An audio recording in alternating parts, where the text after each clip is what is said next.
दोस्तों, कालिंदी नामक एक दिव्य गाय ने बताया कि इन 3 लोगों को अपने घर में कभी नहीं बुलाना चाहिए, चाहे ये कितने ही सगे क्यों ना हों। जय श्री कृष्णा मित्रों, आप सभी का एक बार फिर से स्वागत है। मित्रों, प्राचीन काल की बात है, जब द्वापर युग का अंत हो रहा था। उसी समय कनकपुरी नामक गांव में एक व्यापारी अपनी धर्मपत्नी के साथ रहा करता था। उसकी पत्नी बहुत ही सुंदर और चरित्रवान थी। उसके अंदर सभी प्रकार के गुण विद्यमान थे, लेकिन व्यापारी बहुत दुष्ट स्वभाव का था। वह प्रतिदिन अपने दोस्तों के साथ नगर में इधर उधर घूमता रहता था और शाम को जब घूमकर वापस घर आता तो अपने दोस्तों को भी ले आता था और अपनी पत्नी को डांटते हुए कहता कि हमारे लिए और हमारे मित्रों के लिए जल्दी से भोजन लेकर आओ। डर के मारे उसकी पत्नी जल्दी से भोजन तैयार करती और उन्हें खाने के लिए दे देती। इस प्रकार इधर उधर घूमने के कारण धीरे धीरे व्यापारी का सारा व्यापार नष्ट हो गया। अब उसके पास जीवन यापन के लिए धन नहीं बचा था। जैसे तैसे करके उसकी पत्नी दूसरों के घरों में काम करके घर चला रही थी। फिर एक दिन उस नगर में एक दिव्य महात्मा जी आते हैं। उनके साथ में एक अद्भुत गाय थी। वह नगर में घर घर भिक्षा मांग रहे थे। जब वह महात्मा व्यापारी के घर आए तो उसकी पत्नी ने महात्मा जी का अभिवादन किया और खूब अच्छे से स्वागत सत्कार किया। उसके बाद जब महात्मा जी प्रस्थान करने लगे, तभी उन्होंने व्यापारी की पत्नी से कहा, हे देवी, तुमने निश्चल मन से मेरी सेवा की है। मैं तुम्हारे सेवा भाव से अत्यंत प्रसन्न हूं। मांगो, तुम्हें क्या चाहिए। यह सुनकर व्यापारी की पत्नी ने हाथ जोड़ते हुए कहा, हे मुनिवर, बस मुझ पर इतना उपकार कर दीजिए कि मेरे पति को बुरी संगति से दूर कर दीजिए और यह फिर से अपने व्यापार में ध्यान देने लगे। मित्रों, व्यापारी की पत्नी की यह बात सुनकर महात्मा जी ने मुस्कुराते हुए कहा, हे देवी, मैं तुम्हें यह दिव्य गाय दे रहा हूं। तुम इसकी सेवा करना, यह तुम्हारे सभी कष्ट दूर कर देगी। इतना कहकर महात्मा जी प्रस्थान कर जाते हैं। मित्रों, व्यापारी की पत्नी नित्य उस गाय की सेवा करती और शाम को उसे रोटी खिलाती थी। एक दिन वह किसी कार्य को कर रही थी तो उसने व्यापारी से कहा, हे स्वामी, मैं काम कर रही हूं, आप गाय को रोटी दे दीजिए। अपनी पत्नी की बात मानकर व्यापारी गाय को रोटी खिलाने जाता है। तब वह गाय उस व्यापारी से कहती है, हे दाता, आज मैं आपको एक बहुत ही बड़ी ज्ञान की बात बताती हूं। यदि आप मेरी इन बातों को ध्यान से सुनकर अपने जीवन में अमल करेंगे तो निश्चित ही आप एक धनवान व्यक्ति बन जाओगे और अपने परिवार के साथ सुख शांति से जीवन व्यतीत करोगे और आपके घर में माता लक्ष्मी की सदैव कृपा दृष्टि बरसेगी और आपके घर में कभी भी धन धान्य की कमी नहीं होगी। उस गाय को बोलते देख व्यापारी आश्चर्यचकित हो गया, लेकिन वह समझ चुका था कि यह कोई साधारण गाय नहीं है। उसने तुरंत हाथ जोड़ते हुए कहा, हे गौ माता, पिछले कुछ समय से मेरा व्यापार पूरी तरह से समाप्त हो गया है। मुझे बुरी संगति की लत लग गई है और मेरी बुद्धि पूरी तरह से भ्रष्ट हो चुकी है। अब मेरे अंदर उतनी सत बुद्धि नहीं है। कृपया करके आप मुझे इस संकट से बाहर निकाल लीजिए और मुझे यह बताने की कृपया करें कि वह कौन सी बातें हैं जो हमें अपने जीवन में अवश्य अमल करनी चाहिए, जिससे हमारे घर में कभी भी धन की कमी ना हो और माता लक्ष्मी की कृपा सदैव घर में बनी रहे। व्यापारी को इस प्रकार से दुखी देखकर वह गाय बोली, ठीक है, मैं तुम्हें एक कथा के माध्यम से वह ज्ञान की बात बताती हूं, परंतु आपको इसे पूरे मन से एकाग्रचित होकर सुनना होगा, तभी आप उस बात को समझ पाओगे। व्यापारी ने गौ माता की बात मान ली और वचन देते हुए बोला, हे गौ माता, मैं आपकी इस कथा को पूरे मन और ध्यान से अंत तक सुनूंगा। मित्रों, गौ माता कथा सुनाते हुए कहती, हे दाता, प्राचीन काल की बात है। देवपुर राज्य में चंद्रधर नाम का एक राजा राज्य करता था। वह बहुत ही दुष्ट और कामी राजा था। वह अकारण ही लोगों को प्रताड़ित करता था। उसके अंदर सबसे बड़ी कमी यह थी कि वह सदैव पराई स्त्रियों को कुदृष्टि से देखता था। उसका मन सदैव सुंदर सुंदर स्त्रियों में रमा रहता था। फिर गौ माता आगे की कथा सुनाते हुए कहती हैं, हे दाता, जिसका मन चंचल होता है वह अपनी इंद्रियों को वश में नहीं रख पाता। जो मनुष्य इंद्रियों के अधीन हो जाता है उसका विनाश जल्दी होता है। यही हाल उस राजा के साथ हुआ। उसका राजपाट उसके हाथों से चला गया। उसी राज्य में एक गरीब मछुआरा भी रहता था जो प्रतिदिन समुद्र से मछलियां पकड़कर उन्हें बाजार में बेचकर अपने घर का खर्च चलाता था। उसका यह रोज का काम था। वह मछुआरा सुबह जल्दी उठकर समुद्र में मछली पकड़ने जाता और उन्हें नगर में लाकर बेच देता था। इसी प्रकार से वह मछुआरा अपना जीवन यापन कर रहा था। धीरे धीरे समय बीतता गया। एक दिन की बात है, मछुआरा रोज की तरह समुद्र पर मछली पकड़ने के लिए जाता है। उधर नागलोक का नागराज अपनी पुत्री मनसा को साथ लेकर समुद्र में विहार करने के लिए आ रहा था। नाग कन्या मनसा बहुत ही सुंदर और रूपवान थी और नागराज अपनी कन्या से बहुत प्रेम करता था। एक दिन राजकुमारी मनसा ने अपने पिता से कहा कि पिताश्री, आज आप मुझे समुद्र तटीय क्षेत्रों में विहार करवा लाइए। मैं वहां का नजारा देखना चाहती हूं, पृथ्वी पर घूमना चाहती हूं। अपनी पुत्री के मुख से इन बातों को सुनकर नागराज ने कहा, हे पुत्री, हम लोग नागवंशी हैं। हमारे लिए समुद्र से बाहर दूसरे क्षेत्र में जाना ठीक नहीं है। वहां पर जीव जंतुओं के साथ साथ मनुष्य भी रहते हैं, जो हमारे लिए सबसे ज्यादा खतरनाक है। अपने पिता की ये बात सुनकर मनसा उत्सुकता से बोली, पिता श्री, आप तो बहुत बहादुर हैं, फिर भी आप डरते हैं। आप मुझे लेकर चलिए, ऐसी कोई विपत्ति नहीं आएगी। आप चिंता ना करें, मैं आपकी हर परिस्थिति में सहायता करूंगी। पुत्री की ऐसी जिद देखकर नागराज उसे घुमाने के लिए समुद्र तट के किनारे ले आते हैं। दोनों ने अपना रूप परिवर्तित करके नाग और नागिन का रूप धारण किया और समुद्र किनारे विहार करने के लिए चल देते हैं। इधर उसी समय वह मछुआरा भी मछली पकड़ने के लिए उस समुद्र के तट पर आ जाता है। उस मछुआरे ने समुद्र में मछली पकड़ने के लिए अपना जाल डाला। जब उसने जाल को पहली बार फेंका तो पहली बार में उस जाल में कुछ नहीं आया। मछुआरे का जाल खाली लौट आया तो मछुआरा सोचने लगा कि आज मेरी किस्मत ही खराब है। अगर आज मैंने मछलियां नहीं पकड़ी तो मेरे परिवार को भूखा ही सोना पड़ेगा। मेरे घर में तो बुजुर्ग माता पिता भी हैं, वे अपनी भूख कैसे बर्दाश्त करेंगे। यह सोचकर मछुआरा बहुत दुखी हो गया, लेकिन उसने हार नहीं मानी और उसने दोबारा से जाल को इकट्ठा किया और समुद्र में डाल दिया। जब दूसरी बार मछुआरे ने जाल डाला तो दूसरी बार भी कुछ हाथ नहीं आया। बस कुछ कंकड़ पत्थर उस जाल में फंसकर बाहर आए। मछुआरा मन ही मन उदास हो गया और सोचने लगा कि आज मेरे हाथ इस समुद्र में से कुछ नहीं लगने वाला है। मित्रों, इतना सोचकर वह मछुआरा हिम्मत करके तीसरी बार जाल को समुद्र में फेंकता है। जैसे ही तीसरी बार उसने जाल समुद्र में डाला, उस जाल में वही नागराज फंस जाता है। उसकी बेटी थोड़ा पीछे चल रही थी, इसलिए वह जाल में नहीं फंस पाई। फिर जब उस मछुआरे ने जाल को बाहर खींचा तो उसमें एक सांप दिखाई दिया। अब तो मछुआरा मन में विचार करने लगा, अरे यह तो सांप है, ये तो मुझे खा जाएगा। मछुआरे ने जाल को बाहर खींच लिया जिसमें वह सांप लिपटा हुआ था। उधर नागराज भी मन ही मन घबरा रहा था कि आज यह मछुआरा मुझे नहीं छोड़ेगा, ये जरूर मुझे मार डालेगा।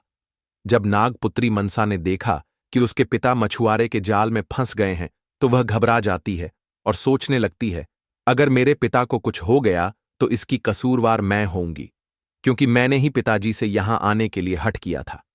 यह सब सोचकर वह बहुत परेशान हो जाती है और सोचने लगी, पता नहीं यह मछुआरा मेरे पिता को छोड़ेगा या मार डालेगा, अब तो मुझे ही कुछ करना होगा। इतना सोचकर उस नागकन्या ने एक सुंदर लड़की का रूप धारण किया और समुद्र से बाहर निकलकर उस मछुआरे के पास पहुंच जाती है। मित्रों, वह मछुआरा बहुत ही गरीब था। उस मछुआरे के पास में जाकर नागकन्या मनसा खड़ी हो जाती है और कहने लगती है, हे मछुआरे, तुमने जिस सर्प को बंदी बना रखा है वह मेरे पिताजी हैं। यदि आप इन्हें छोड़ देंगे तो मैं आपके साथ विवाह कर लूंगी। उस नागकन्या की यह बात सुनकर मछुआरा आश्चर्य से उस नागकन्या की ओर देखने लगा और मन ही मन विचार करने लगा कि अवश्य ही यह लड़की इस नाग की पुत्री है।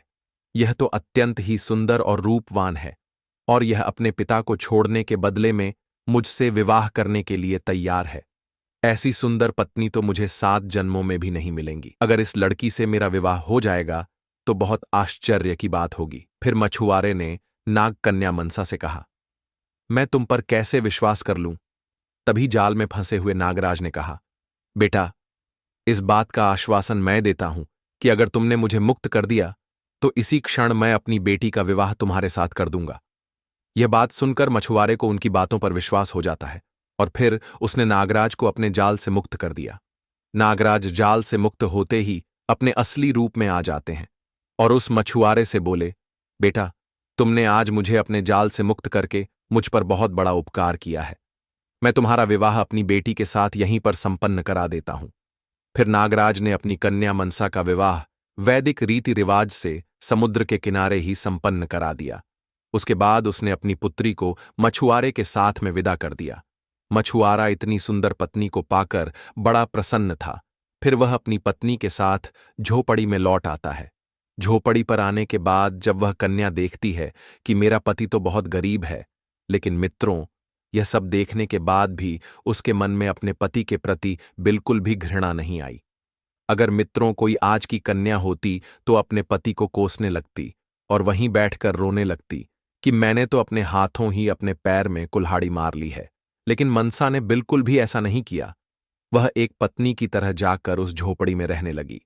उधर उस मछुआरे ने नाग कन्या से पूछा कि हे देवी, हमारे पास तो कुछ भी भोजन नहीं है।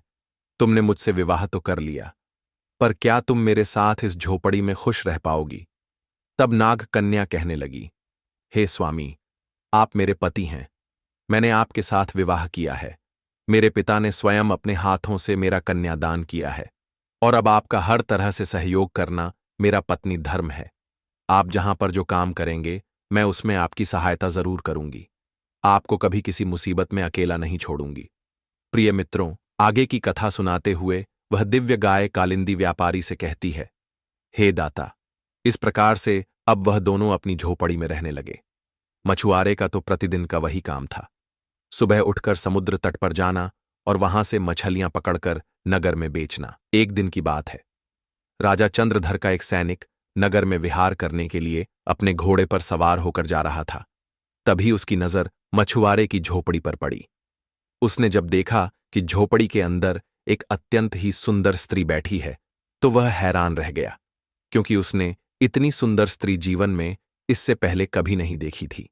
वह झोपड़ी के सामने खड़ा होकर सोचने लगा कि इतनी सुंदर तो महारानी भी नहीं है जितनी सुंदर यह स्त्री है। सैनिक ने सोचा कि मुझे यह संदेश महाराज को देना चाहिए। वह मुझ पर प्रसन्न होकर बहुत सारा धन देंगे।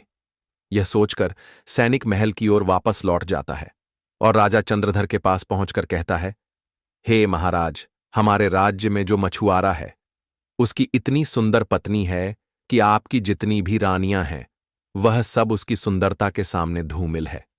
उसकी सुंदरता को देखकर ऐसा प्रतीत हो रहा था मानो वह देवलोक की कोई अप्सरा हो। उसके चेहरे पर चंद्रमा के समान तेज चमक रहा था। उसके नेत्र कमल की पंखुड़ी के समान थे। उसकी सुंदरता की मैं जितनी प्रशंसा करूं उतनी कम है। यदि आप उसे एक बार देख लोगे तो आपकी भी नींद उड़ जाएगी। मैं स्वयं हैरान हूं कि वह सुंदर स्त्री उस मछुआरे को कहां से मिल गई।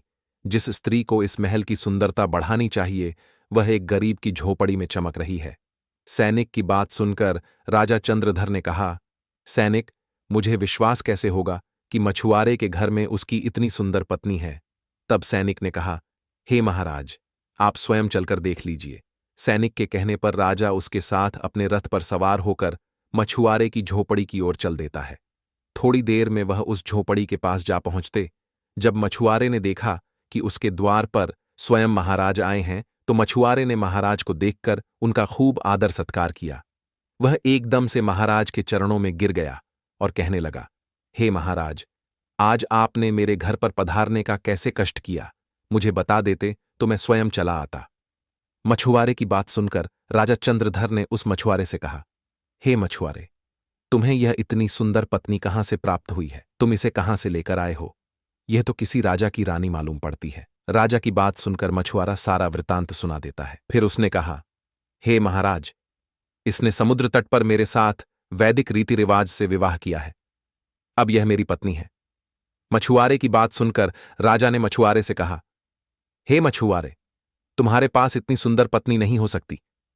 राज्य में केवल राजा को ही यह अधिकार है कि वह सुंदर पत्नी रखे, इसलिए तुम्हारी यह पत्नी राजमहल में जाएगी और हमारी रानी बनकर रहेंगी। राजा की यह बात सुनकर मछुआरा बहुत उदास हो गया और कहने लगा, हे महाराज, यह तो आप अनर्थ कर रहे हैं। आप राजा हैं तो इसका यह अर्थ नहीं है कि आप अनीति करेंगे और धर्म के विरुद्ध जाकर किसी गरीब की पत्नी को उससे छीने। मित्रों, मछुआरे को गुस्से में देखकर राजा चंद्रधर ने कहा, मछुआरे, हमारी 3 शर्त हैं।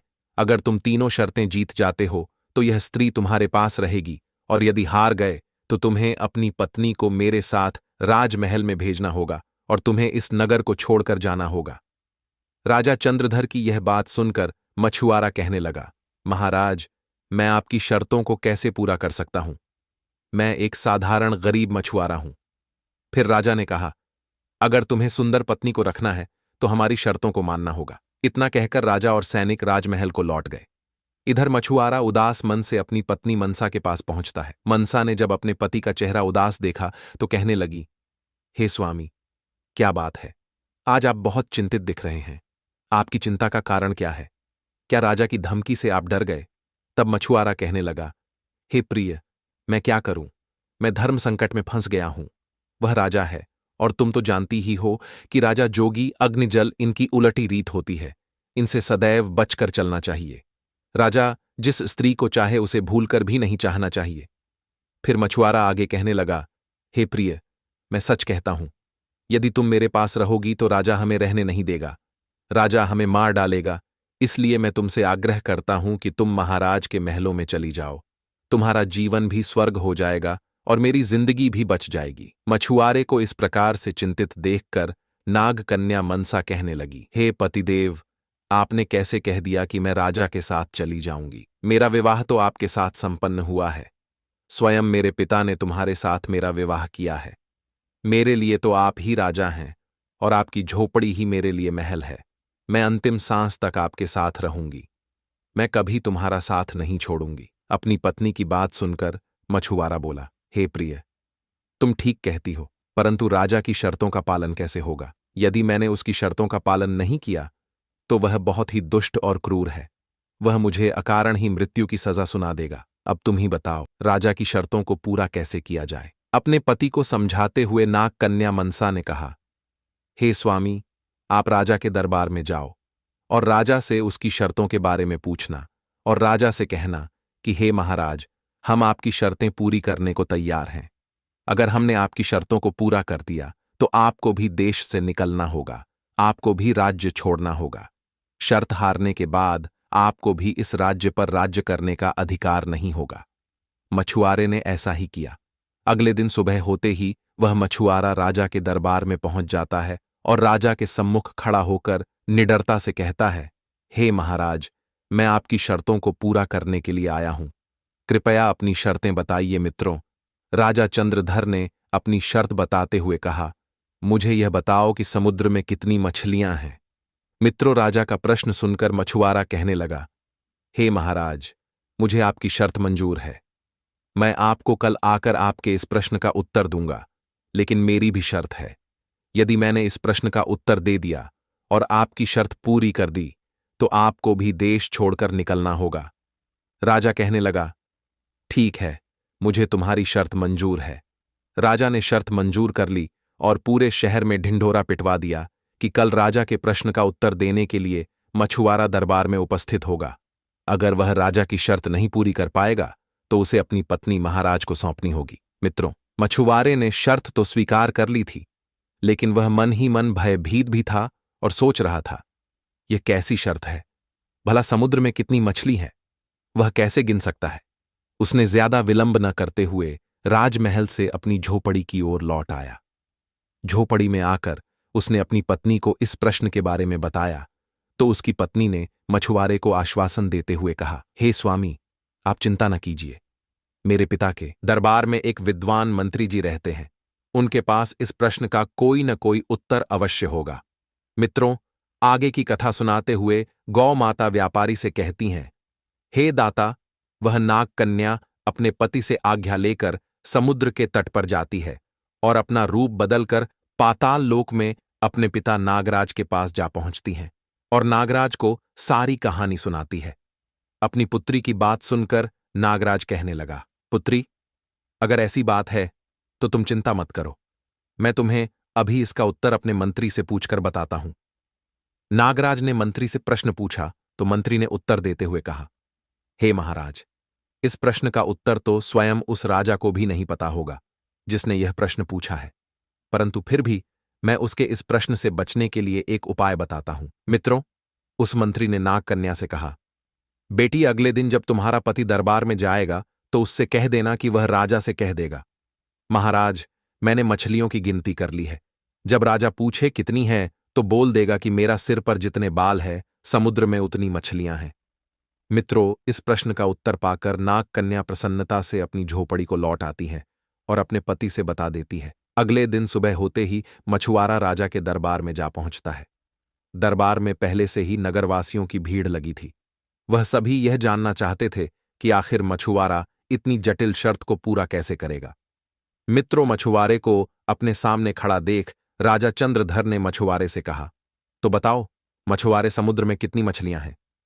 राजा की बात सुनकर मछुआरे ने निर्भीकता से उत्तर देते हुए कहा, महाराज, मेरे सिर पर जितने बाल हैं उतनी मछलियां समुद्र में हैं। यदि आपको जानना है कि कितनी मछलियां समुद्र में हैं तो आप मेरे सिर के बाल गिन लीजिए। मित्रों, मछुआरे के मुख से यह सुनकर राजा सन्न रह गया।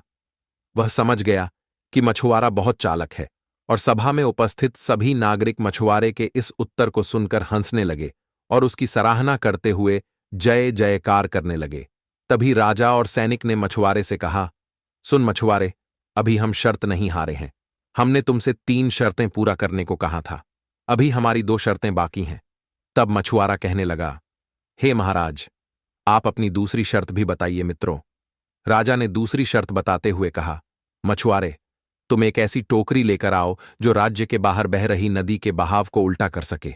यदि तुम नदी के बहाव को नहीं मोड़ सके तो फिर तुम्हारी पत्नी हमारे राजमहल में हमारी रानी बनकर रहेंगी। राजा की दूसरी शर्त सुनकर मछुआरा चुपचाप उदास मन से अपनी झोपड़ी की तरफ चल देता। अपनी पत्नी नाग कन्या के पास आया और नाग कन्या से कहने लगा, हे प्रिय, हमने राजा की पहली शर्त तो पूरी कर दी, परंतु राजा ने एक और समस्या खड़ी कर दी है। तब नाग कन्या कहने लगी, कौन सी समस्या है? मुझे बताओ, महाराज ने ऐसा क्या कहा है? तब मछुआरा नाग कन्या को बताता है कि राजा ने एक टोकरी लेकर आने को कहा है जो नदी के बहाव को उल्टी दिशा में बहा सके। अब तुम ही बताओ, ऐसी टोकरी कहां से आएगी? हमारे पास ऐसी कोई टोकरी नहीं है। लगता है हम राजा की शर्त पूरी नहीं कर पाएंगे। अब तो तुम्हें हमारे पास से राजा के महलों में जाना ही होगा। यह बात जब नाग कन्या ने सुनी तो नाग कन्या ने कहा, हे स्वामी, आप घबराए नहीं, मैं यह भी उपाय कर दूंगी, तुम चिंता मत करो। ऐसा कहकर नाग कन्या समुद्र के किनारे जाती है और अपना रूप बदलकर अपने पिता के पास नागलोक में जा पहुंचती है। अपनी पुत्री को दोबारा देखकर नागराज ने पूछा, हे पुत्री, अब क्या समस्या आन पड़ी है?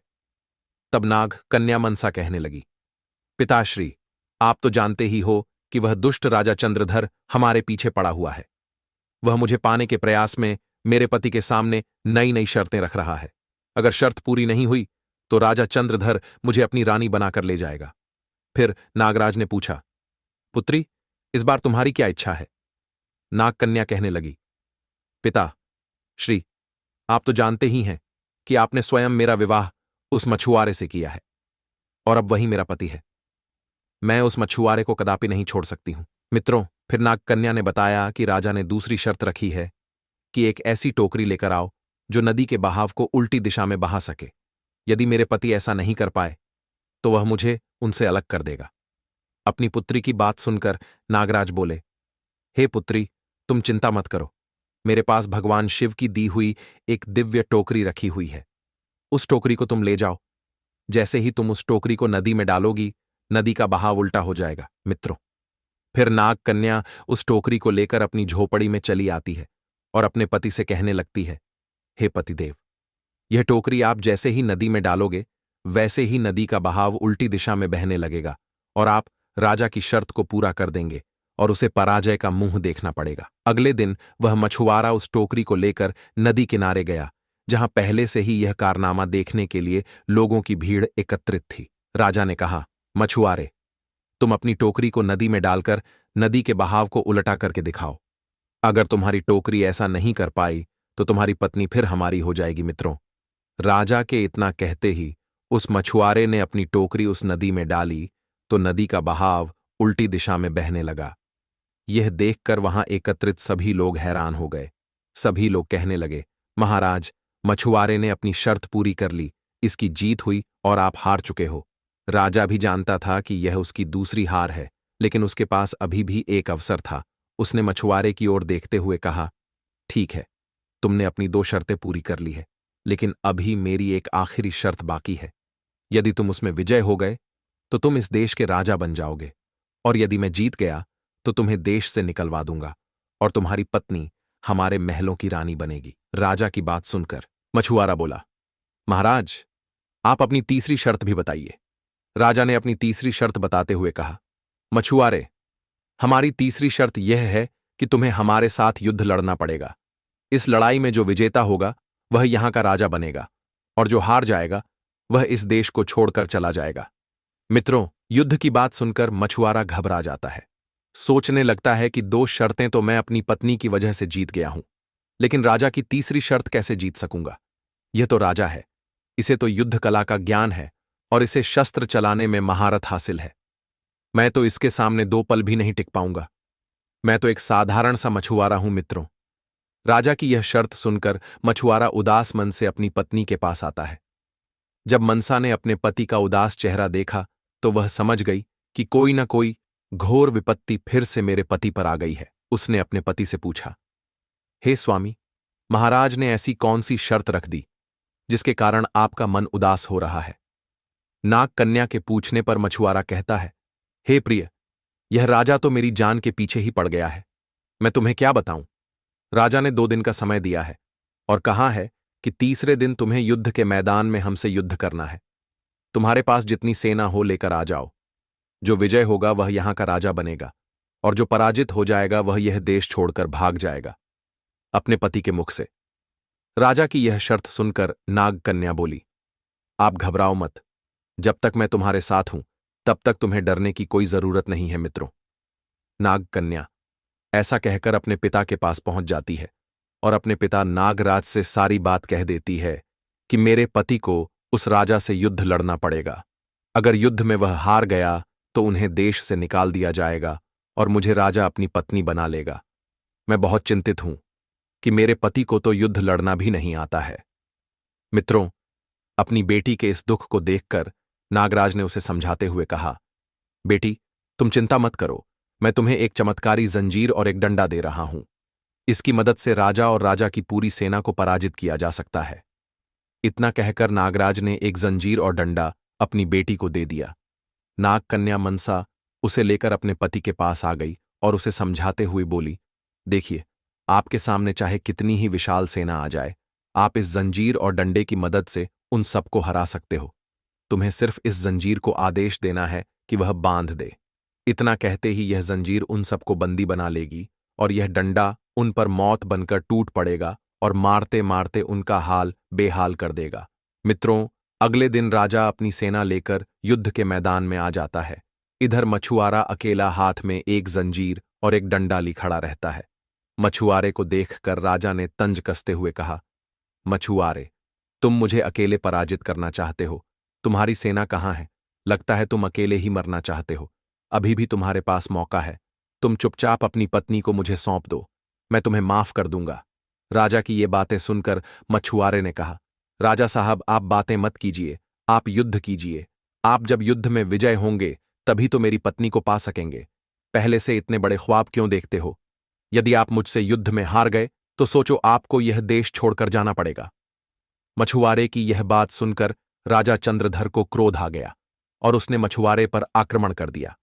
मछुआरे ने जंजीर को निकाला और सेना के ऊपर फेंक दिया और आदेश दिया कि सेना को बंदी बना लिया जाए। आदेश पाते ही जंजीर ने समस्त सेना को बंदी बना लिया और डंडे ने उन पर प्रहार करना शुरू कर दिया। उस चमत्कारी डंडे की मार खाते खाते सैनिक और वह राजा घबरा जाता है और अंत में उसने हार मान ली। राजा ने मछुआरे के सामने हाथ जोड़कर कहा, हे मछुआरे, तू मुझे प्राणदान में दे दे। मैं अपनी पराजय स्वीकार करता हूं। मित्रों, इस प्रकार से राजा की पराजय हुई और उसे राजपाट छोड़कर जाना पड़ा। आगे गौमाता उस व्यापारी से कहती हैं, हे दाता। फिर वह राजा उस राज्य को छोड़कर चला जाता है और मछुआरा और उसकी पत्नी नाग कन्या मनसा वहां के नए राजा बन जाते हैं और वह दोनों दंपति खुशी से अपना जीवन व्यतीत करने लगते हैं। मित्रों, फिर आगे गौमाता उस व्यापारी से कहती हैं, हे दाता, अगर किसी पति के साथ उसकी पत्नी कदम से कदम मिलाकर उसकी सभी मुसीबतों में उसका साथ देती है, तो संसार की कोई भी शक्ति उस मनुष्य को कभी पराजित नहीं कर सकती। दूसरी बात, यदि ऐसे लक्षणों वाली पत्नी आपके पास है, तो वह आपको कभी धोखा नहीं देगी। अक्सर कुछ स्त्रियों का यह स्वभाव होता है कि उन्हें अपने पति से अधिक सुख सुविधा कहीं और दिख जाए, तो वह पति को धोखा देकर दूसरे पुरुष के पास चली जाती है। जो स्त्री किसी भी लोभ में नहीं आती है, न धन के, न बल के, न रूप के, और अपने पति के पास जो कुछ भी रुखा सुखा है उसी से संतुष्ट रहती है, ऐसी स्त्रियां सदैव दिव्य लोक प्राप्त करती हैं। और ऐसी स्त्री सदैव पूजनीय होती हैं। जिन स्त्रियों का चरित्र सुंदर होता है, वह कभी अपने पति को धोखा नहीं देती है। मित्रों, फिर गौ माता उस व्यापारी से कहती है, हे दाता, तीसरी बात, चरित्रहीन और बुरे स्वभाव के व्यक्तियों को कभी भी अपने घर लेकर नहीं आना चाहिए, चाहे वह कितना भी सगा संबंधी ही क्यों ना हो।